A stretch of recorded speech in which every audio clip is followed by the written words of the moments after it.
She kept me busy while keeping him close. I didn't realize I was being managed like an employee instead of being loved like a partner. It's strange how clarity arrives, not with a dramatic event, not with a shouted confession, not with a well-timed argument, but with a quiet moment. One small moment that makes everything you ignored suddenly loud. For me, that moment came on a rainy Tuesday night, while sitting alone at the kitchen table with my laptop open and my dinner cold. She had asked me, again, to finish something urgent for her. Something she needed for a project she claimed was overwhelming her. Something she could have easily done herself, but she convinced me only I could do it perfectly.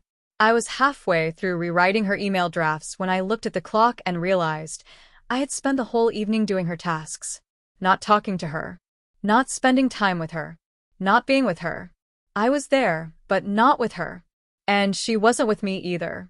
She was in the other room on a call, her voice soft and careful, the way she talked when she wanted to sound sweet. It wasn't the tone she used with me anymore. It had been months since she called me love, without it feeling like a habit she had forgotten to break. That night, through the thin crack of our bedroom door, I heard her whisper, "I miss you too." At first, I convinced myself she was talking to her mom, her sister, her friend, anyone but him. I didn't even know who him was yet, but I felt something twist inside me. Something old, something instinctive, something our bodies feel before our minds allow it. The truth was already there. My heart just wasn't ready to face it. In the months leading up to that night, she had become a master at keeping me busy. Whenever I tried to sit near her, she needed space.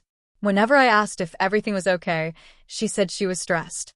Whenever I wanted to talk, she said she was tired. But strangely, whenever she needed me to run an errand, pick something up, check something, or help with a work-related task, she suddenly had an urgent tone, a sense of panic that required my immediate attention. I didn't see it then, but now I know. She kept me occupied, so she could keep him close. He was the comfort she sought when she pushed me away. He was the person she chose to share her day with, her jokes with, her smiles with, her softness with. I was the person she kept for stability, for convenience, for emotional labor. I was the one she trusted to never question too deeply. She counted on me being dependable. She counted on me being blind. She wasn't wrong, at least not for a while. The first time I noticed a real shift in her was when she started spending extra time getting ready before going out, even when she was supposedly just meeting coworkers. She had never been the type to spend an hour in front of the mirror, but suddenly she started curling her hair again, putting on perfume again, choosing outfits that made her look like she was waiting to be admired. One night, I asked casually, "Why are you getting so dressed up? It's just dinner with the team, right?" She didn't even look at me. "I like looking nice. Do I need a reason?" Her tone had sharpness in it, sharp enough to warn me not to ask again. She walked out the door, and I told myself she was just trying to feel good in her skin again. Everyone goes through phases. Everyone changes. Everyone tries new things. But deep down, I felt the distance growing like a quiet tide. She started coming home late. Not every night, just enough to make it noticeable. She always had explanations lined up: traffic, extra work, helping a colleague, catching up on a project. I believed everything she said because her lies were blended with just enough truth to keep me numb. Then came the subtle changes in her phone habits. She used to leave it on the table, screen up, buzzing freely. But suddenly, her phone was always face down. Notifications silenced. Lock screen cleared. At first, she said she put it face down to avoid distractions. But I wasn't the distraction. I wasn't even invited into her world anymore. One evening, when she thought I wasn't paying attention, she checked her phone, smiled at something, typed quickly, and then locked it so fast it looked like muscle memory. When I asked who she was talking to, she said, "Just work." Why do you always assume something? I didn't always assume something. I only started assuming when the evidence kept piling up in little pieces that fit together too perfectly. But the moment I heard her say, "I miss you too," in that soft voice meant for someone she cherished, everything clicked. She never talked to me like that anymore. Still, I didn't confront her. I wasn't ready.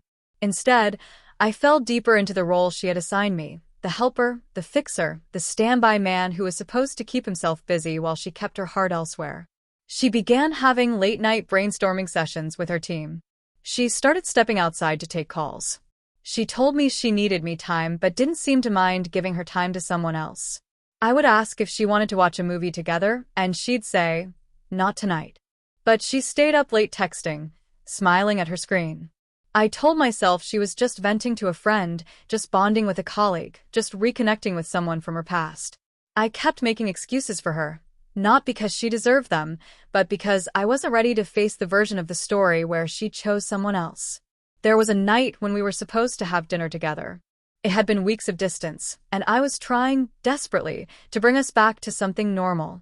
I made her favorite meal, set the table, even placed candles, because she used to love the warmth of candlelight. She came home, saw the setup, and sighed. Not a happy sigh. Not a surprised one. A tired one. "Babe, I'm not really in the mood. I had a long day." "It's okay," I said, taking away the candles before the wax finished melting. "We can try tomorrow." But tomorrow never came. She went straight to the bedroom, and within minutes, her phone lit up. I saw the reflection of her smile in the mirror. Not at me, not at the food, not at the effort, but at the person behind the screen who seemed to brighten her entire day while I dimmed it. Eventually, I found out who he was. His name popped up in the small moments she didn't think mattered. A coworker she always described as just friendly. A person she mentioned in passing when talking about work. Someone who offered her compliments she denied needing but never rejected. Someone who, I later learned, listened to her in ways she claimed I no longer did.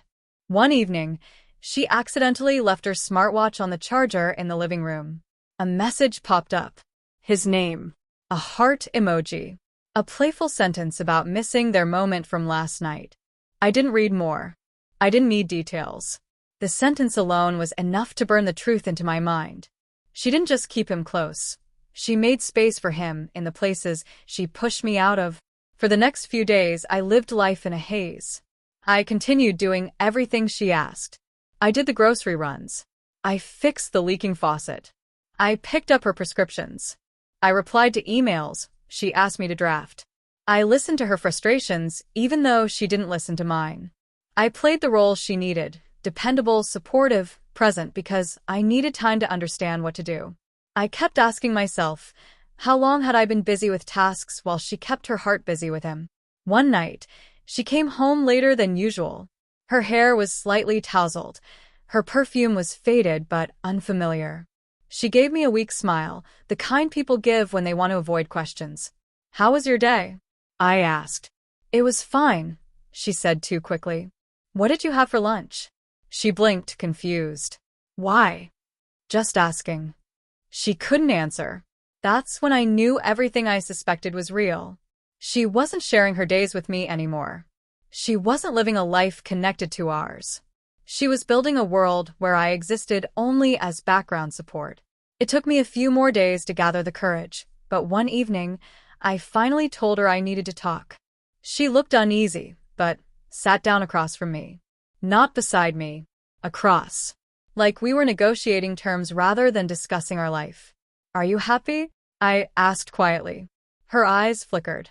"Why would you ask that?" "Because it doesn't feel like you're here with me anymore." She looked away. "I've just been overwhelmed. With him," I whispered. Her face changed, not shocked, not confused, but guilty. "Who told you?" "Nobody," I said. "You did. Every time you chose your phone over me. Every time you needed me busy so you could give someone else your attention. Every time you pulled away but found energy for someone else. You didn't say it with words. You said it with everything else." She didn't deny it. That hurt more than any excuse she could have given.